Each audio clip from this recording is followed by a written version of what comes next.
Congressman Mike Turner defending his decision to raise concern over Russia's plans to put nuclear weapons in outer space. This is about Russia and the administration taking action. And that's what is important. We need to make certain that we avert what could be an international crisis. I was concerned that it appeared that the administration was sleepwalking into an international crisis, but it looks like now they're going to be able to take action. Florida Congressman Cory Mills is on the House Foreign Affairs Committee and joins us now. Congressman, thanks for being here. The New York Times reporting that our Secretary of State Antony Blinken, quote, raised the possibility of the Russian nuclear move with his Chinese and Indian counterparts on Friday and Saturday on the sidelines of the Munich Security Conference. Mr. Blinken's message was blunt.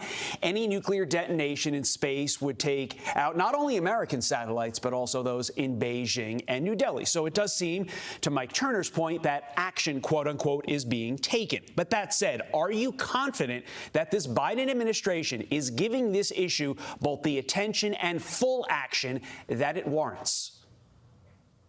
Well, I think that the raising of concern for this is certainly warranted. I mean, when you think about the idea of a low, mid, or outer space detonation and what that could do, not only would it potentially knock out satellites, but it would also make certain areas uninhabitable for satellites, given the radioactive continuation. And so I think that we would have to look at things that, utilization of the 1967 Outer Space Act. I think that we could look at partnering with others to look at this at different types of international violations.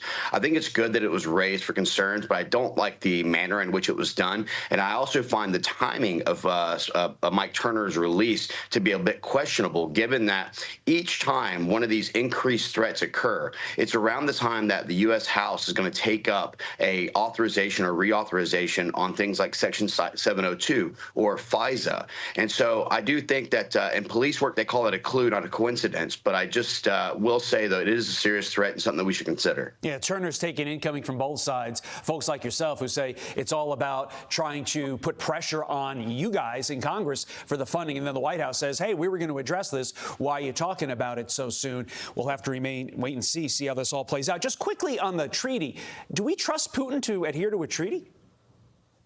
Well, no, and that's exactly why President Trump removed us from the INF. And I think that, again, my bigger concern in all of this was the way that it was raised, the way that it was brought up. I mean, this is the exact same time that the Senate was trying to push a Ukraine supplemental, and many of us who are not willing to support another dime to Ukraine and want to put America's borders first, this was a way to try and provide cover for them. But also the reauthorization of Section 702. This is the thing that is supposed to be the Foreign Intelligence Surveillance Act, but has been abused by the FBI 287,000 times to pry and spy on Americans. In my opinion, this is unconstitutional. It should not be reauthorized in the way that it's currently fashioned. And I think that this is one of the potential leaks, was to try and go ahead and enable a pressure chamber to be created by the American people. Meantime, at least 400 people have been reportedly detained across Russia since Alexei Navalny's death. Lindsey Graham saying we need to make Russia a state sponsor of terrorism in response. Do you agree with that, Congressman? No, I don't. In fact, I don't agree with most of what Lindsey Graham says. Lindsey's the one that wants to just continue to try and warmonger and send more things with this neoconservative approach for Ukraine or Iran. Or, I mean, this is a guy that says, hit them hard, hit them this, fight them there.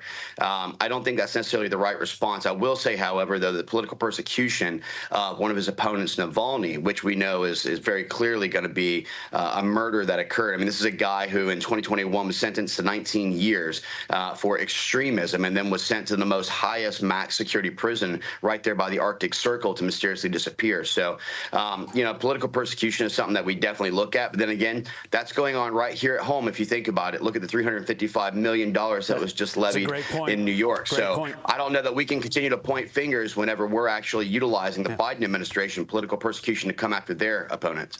Congressman Cory Mills, thank you. I'm Steve Ducey. I'm Brian Kilmeade. And I'm Ainsley Earhart. And click here to subscribe to the Fox News YouTube page to catch our hottest interviews and most compelling analysis.